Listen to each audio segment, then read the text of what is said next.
Oh no. Guys, it's taking him. The witch is taking Ryan! Come back to us, Ryan! You're up, mate. Ah! Did that scare you though, Baz? It did, yeah. How scared at a scale of 1 to 10? About a 7.6. Do you reckon you're going to get some no sleep from that? Oh yeah, guys, welcome Today to no sleep. Do you know what? I'm going to actually go back to just being jobless after this. Yeah. I want to go to college and study how to be a Fortnite YouTuber, man. Oh, man. Do you know what? The finger guns! Do that floss thing. Did you have to floss it? Guys, I'll show you the only flossing. Go for a crap, don't wipe, and then have a bath, and then clean yourself. So yeah, today we're going to be doing something a little bit different in the sense that we did the Reddit No Sleep before, but if you guys... Basically, we're going to be editing it like a creepypasta kind of channel, I guess. So, but with our reactions on top of it, basically. Welcome to 8-Bit Gaming. Like, subscribe, praise Jesus, amen, hallelujah. What the fuck was that? Yeah, it was fun the last time we did this, and Baz had like a really cool idea for how we could, I guess, try and reinvent this series to make it so, I guess it's more like atmospheric, and, like, in the zone for Halloween. Yeah. It's all about those spooks in it. You don't know when someone's going to go like that in your face. Just no, do you when it's going to happen. I've just farted. So we found one story that's short so far, and we're just going to take it story by story. We want some short stories. We don't want super long ones. Exactly. You guys could recommend some to us. Thanks for cutting in, Baz. Sorry, man. Fist bump. Go on.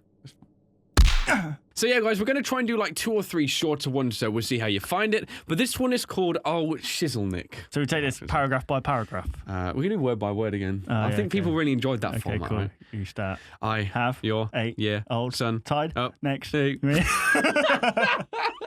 I have your 8-year-old son tied up next to me. Do exactly as I instruct, or I will slowly remove all of his skin with a potato peeler. So what was this again? That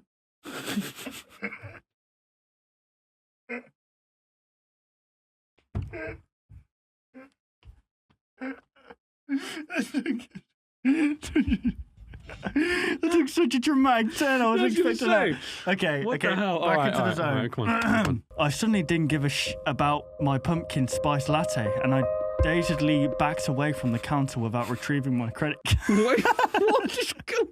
Oh, here we go.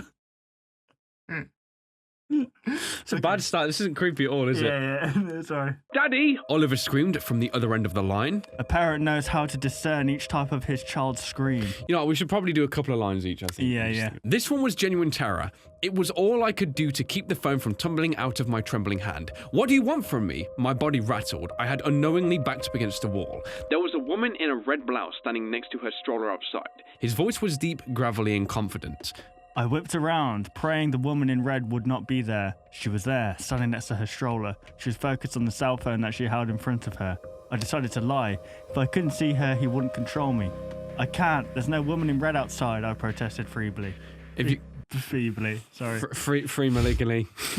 If you're going to lie, Mr. Warrington, don't stare at the lie while you speak. It sets off a dozen verbal cues. I began to hyperventilate. We have a request, Mr. Warrington. The voice continued. Before I could question it, Oliver's voice came on the line. He was gasping. Please, Daddy, do what they say. It will be simple. Please do what they say, Daddy. He started to cry. Please! Sorry, that's probably what he did. He hadn't called me daddy since he was 5. Little bastard. He's 24. He's now 48. My heart broke in several places. The other voices suddenly came back on. Take the baby from the woman's stroller. Run. The line went dead. A person really is nothing more than a list of completed choices. I had to decide very quickly what choice I was willing to live with. That's how I found myself sprinting toward the woman in red. With her face buried, whatever app held her attention. Okay, good, nice one. It was extremely easy to snatch the child. Oh God, it was a newborn and run away. Jeez. I judged her for how long it took to hear a scream. The world got bendy. The blood rushed in my ears. The woman in red kept shrieking. The sidewalk bounced as I ran.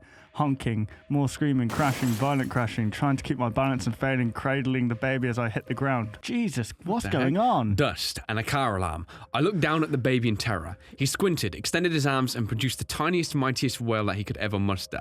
I smiled wide enough to rip my face in half. I hadn't killed the kid, but what almost had. I looked blearily upward. I crumpled. White BMW was lodged into what remained of the Starbucks wall. One wheel still spun, but the bloody arm that dangled from the ruined passenger window was entirely devoid of life.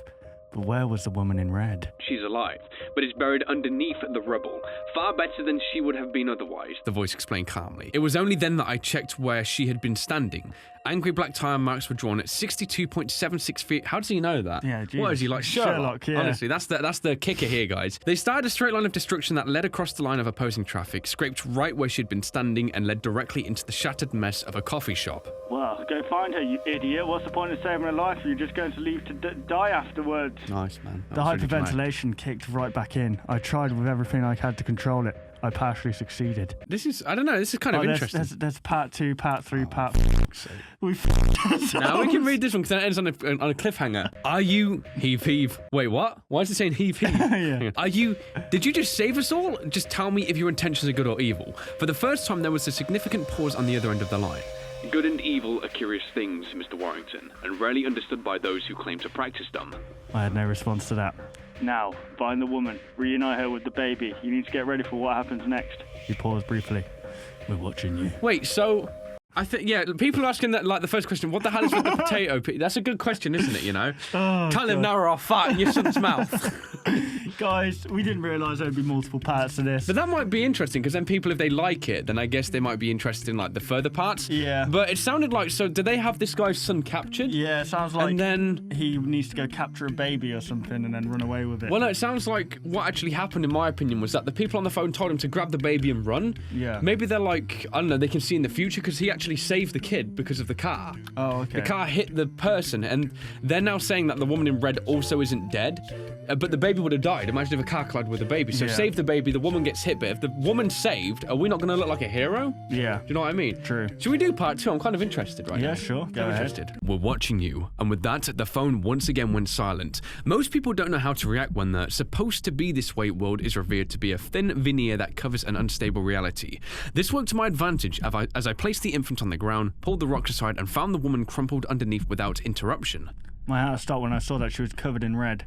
How on earth would a newborn thrive in a world with no mother? And I remembered that her blouse was red. That's all I was seeing. She stirred, she opened her eyes, she recognized my face and screamed. Have you ever seen someone look at you, really look at you, and see something they hate? This woman truly wished that I had never been born. I felt the pain in my bones. She screamed some more, my cell phone rang, the crowd came to life. I didn't know how to process what was happening around me, so I reached to the phone for guidance. She'll stop screaming if you just return the baby you kidnapped, Mr. Warrington. The voice on the other end spoke as though I were a complete simpleton. Okay, that's interesting. Coughing through the dust that was still falling from the accident, I reached over and lifted the crying baby from the ground and kindly placed the child in his mother's arms. Both stopped screaming. I didn't realize how frozen I had become until I noticed the muffled voice coming from the phone in my hand. I confusedly placed it to my ear. To go now, Mr. Warrington. You've waited enough time already. You've managed the first step correctly, but your son will be killed if you fail. With a potato peeler. I took a deep breath and violently coughed as the floating dust invaded my lungs. I looked blearily upward and noticed that a crowd was beginning to coalesce around me. Oh, yes. In the background, sirens wailed. What? Cough, cough? What do you want me to do? I feel like it'd be better if we didn't say the expression. Right. Like a bit like heaving in the other one. I don't want to chat heaving. What do you want me to do? No. You need to go to 1913 Mountain Street, Mr. Warrington. And if you don't leave within the next 15 seconds, both of the crowd and the police will prevent your exit. I didn't understand why things were happening, but I was beginning to wrap my head around what was taking place. I pulled the phone from my ear and ran through the dust. One man in the dark jacket tried to grab me as I ran by, but I threw my weight into his chest and knocked him to the ground. To be completely honest, I didn't think that I would ever be able to rely on the kindness of strangers again. Our worlds are fragile enough to change just that quickly. I leapt into my car, gunned the engine, and peeled into the street with a potato peeler. like potato peeler. The address was a 5-minute drive from the coffee shop. Oh, man. Oh, no. 4 minutes later, I peeled potato peel in front of the house. I had given up on the phone conversation. The mysterious caller hung up just after I started driving. His number had simply read unknown, and he would not call back no matter how many times I screamed at the phone as I drove. Ah! Nothing's on it anyway. I had to accept the agonizing reality that he will be back when he felt like it with a potato peeler. It was a good thing, I suppose, because driving 60 miles an hour while weaving in and out of residential traffic consumed all of my concentration.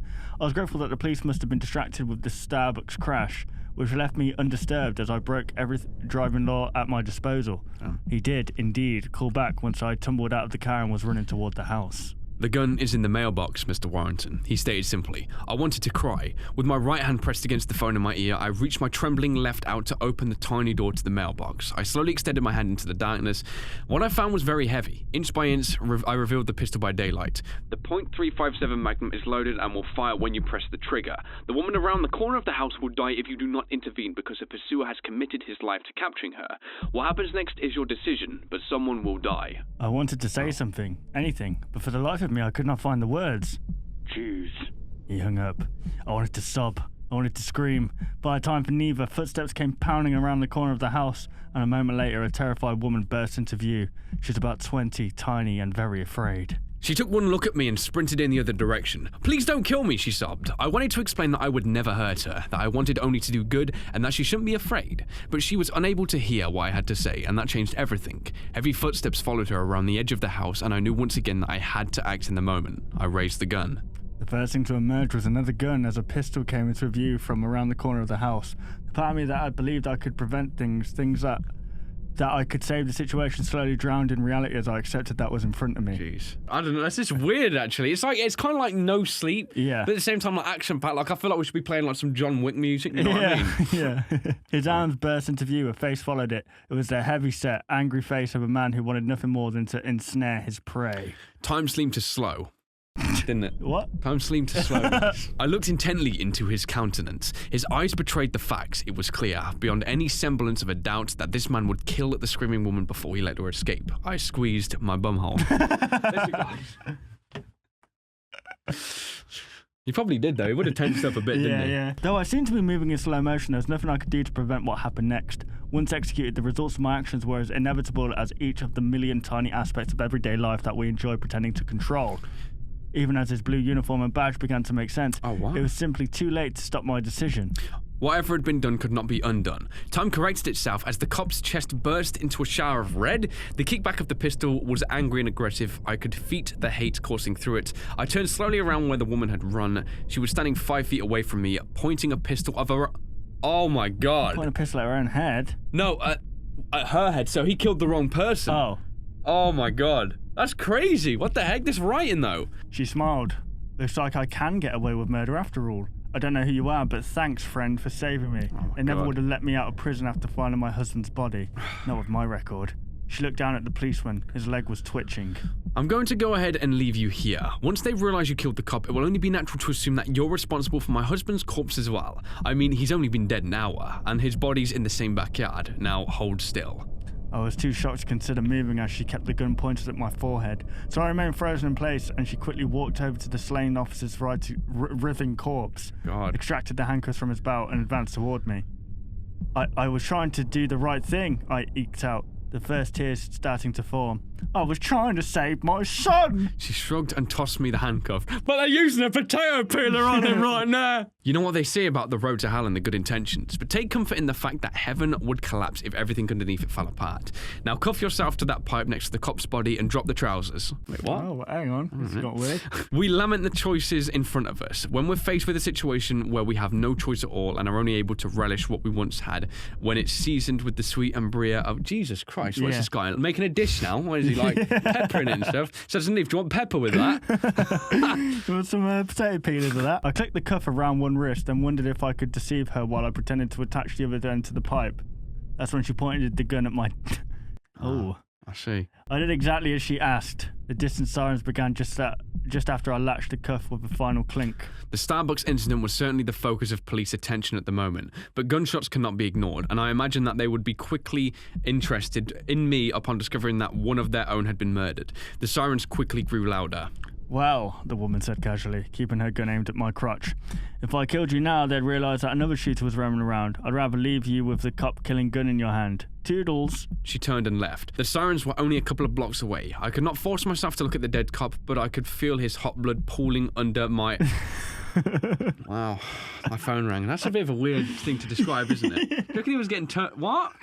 Oh, it tickled my bum. It was nice and warm. It was like having a hot bath. There's a part 3, 4, and 5. So if you guys enjoy that story, I guess in particular, potato peeler. Yeah, you know? potato peelers in the comment section down below, guys. We're going to do a third story here, guys, and it's called My New Girlfriend is Very Strange and I Don't Think Leaving Her Will Help. My name is Kevin, and I've been single for almost a year until this past month. I didn't intend to start dating anybody, either it just sort of happened. It was at a bonfire when I noticed a pretty brunette that I had never seen before sitting across the fire. Fucking hell. Stop what I don't know what. It was at a bonfire when I noticed a pretty brunette I had never seen before sitting across the fire from me. Like me, she wasn't drinking and socializing, just sitting and staring at the fire. I immediately noticed how attractive she was. She had a big old blackhead on her nose. It's really descriptive about her weird things, weird quirks. Yeah. She was on a whole new level of pretty, and I knew that I didn't have a shot in hell with her, but still, I tried. You waiting for someone, or I found myself blurting out louder than I had wanted? See, that's the thing about it. I'd have messed it up by this. I'd have went up and do you know what my friend? She wouldn't have said anything. I know I'd have went, I'm fine, thanks you. She didn't say a word. She didn't look up and acknowledge me or anything. That should have been my first hint she wasn't interested, but I thought maybe she didn't hear me, or maybe she thought I was talking to someone else. Hey, you want to grab a drink? I asked her even louder than the first time. She shot her head up with an angry expression, but as soon as she locked eyes with me, she relaxed a little bit. Kevin, she asked. She must have noticed the shock expression on my face. I'd never seen this girl before. Yet here she was knocking my name. Sorry, I pulled his headphones really hard then, guys. Wearing them. Yeah. Sorry, I heard your friend say your name earlier and I couldn't help watch you for a while. She put her head down and her cheeks blushed. I found my heart pounding with excitement. How could a girl like that be checking me out? She's absolutely stunning, and here I was being noticed by her. In fact, I think that's why I ignored her wording, watching me for a while. We talked for a while after exchanging names. Hers was Amy, and then left. We ended up at my place, and I've been inseparable since. Everything was great until this past week. I started to notice some pretty strange things that I just couldn't ignore. For instance, she was using the restroom the other day, and there was the biggest fart. Yeah. She takes man turds, guys. She blocked the toilet 3 times. My plumbing bill's so big.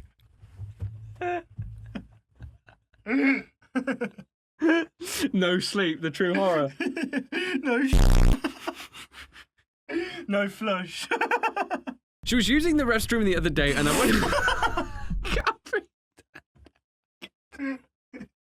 I can't read it. I can just imagine it. Wow, man. She was using the restroom the other day, and I went to knock on the door to see if she wanted to order some pizza for our movie night, but I heard her talking to someone. At first I thought maybe she was on the phone until I remembered her phone was charging on the stand. Her conversation struck me as odd too. She's talking to a turd. That's Big Ben. That's little...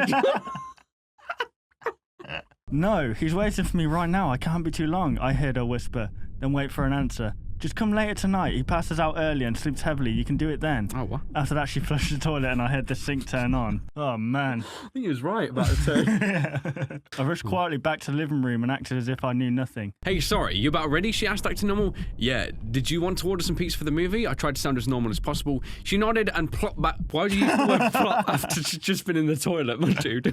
Later that night, I forced myself to stay awake and wait for whatever it was she was planning and was going to bust her for the act. I figured she was cheating on me and I couldn't stand the thoughts of it, but I had to know the truth. Only thing that wasn't making sense was that she didn't have her phone. She could have had a different phone she kept hidden, though. Around 1 a.m, I felt the pressure on her side on the bed let up and she snuck quietly out of the room. I waited until I knew she was far enough away from the room until I got out of bed. My heart was pounding from adrenaline and anger. I'd be damned if I was going to be made a fool of, even if she was the hottest girl I'd ever been with. I thought of everything I was going to say to her as I crept down the hallway until I was just around the corner from the living room. I could hear her talking quietly to someone and my heart raced again. It was true. She was cheating on me. Wait, was that a female voice? Oh, I leaned my head closer to the corner until my eye was poking around the corner. She was standing right in front of the mirror in the pitch black. Just eyeball just goes. Just, oh, Jesus. Sorry, mate. He's sleeping. What is it you want me to do? She asked her reflection. I could not believe what I was seeing. My new girlfriend was completely nuts. Go figure. That's just my luck. My shoulders sunk a little in disappointment as the realization of my situation set in. That is until her reflection moved, without her moving. At first, I thought I was seeing things and rubbed my eyes clear. I saw it again. Her reflection was moving completely different than what Amy was. My heart started pounding in a whole new way. I've never felt fear like that before and I didn't like it one bit. I completely snuck back into the room and made a sound like I was just just getting up. I didn't want her to suspect. Jesus Christ! I didn't want her to suspect anything. I quietly stepped back into the room. I completely stepped back to the room. Yeah, well, he did it, didn't he? Amy, I called out fake sleepily. Thud. My heart started racing again. It sounded like she was running full blast back to the bedroom, and with what I just saw, it was a terrifying moment. The door yanked open and Amy was panting. "What is it, baby?" she asked out of breath. Why are you all sweaty and panting? Where were you? I asked fake sleepily again. Oh, sorry. I was getting a glass of water and thought you were in trouble the way you called me, she frowned. Out of the corner of my eye, I saw my bedroom mirror, and thank God it was mimicking Amy's movements. Oh no, I'm fine. I just woke up and you weren't here. Was just wondering where you went. I faked a smile. Oh, okay, good. Well, I'll be back in a minute. Just going to use the bathroom real quick, she faked with a smile. As she turned and left, I noticed out of the corner of my eye her reflection stayed just a little bit longer than she did, and it had the sickening grin on its face. I pretended not to notice and rolled back over to go back to sleep. I don't know what in the F is going on, but can someone please tell me if they ever had something similar to this happen? What should I do? I don't think breaking up with a girl is going to help because, well, mirrors are everywhere, and I'm afraid something will happen if I try to leave. Any advice would be appreciated. I'll post more updates when I make it. Should we see what people have said? I kind of want to see. Hang on. Yeah. What if her reflection is just jealous of the time she spends with you? Instead of getting rid of mirrors, make sure there's always a mirror around when you're with your girlfriend. Is this guy... Does he believe this? Yeah, this is weird. This is weird. Well, there we go, guys. Anyway, that was 3 stories from the Reddit No Sleep. Very interesting stuff. The last one was cool. Yeah, man. Like, I don't know. When I read these stories, I can, like, feel the ambience already there. Kind of, like, sets me in the mood. But there we go. So we've learned potato peelers. Yeah. And big old plumbing things from girls. So, if you like what you learned, see you next time for a massive episode of Creepy stories. Good night, guys. God bless. Praise Jesus. Oh, can we talk about FNAF?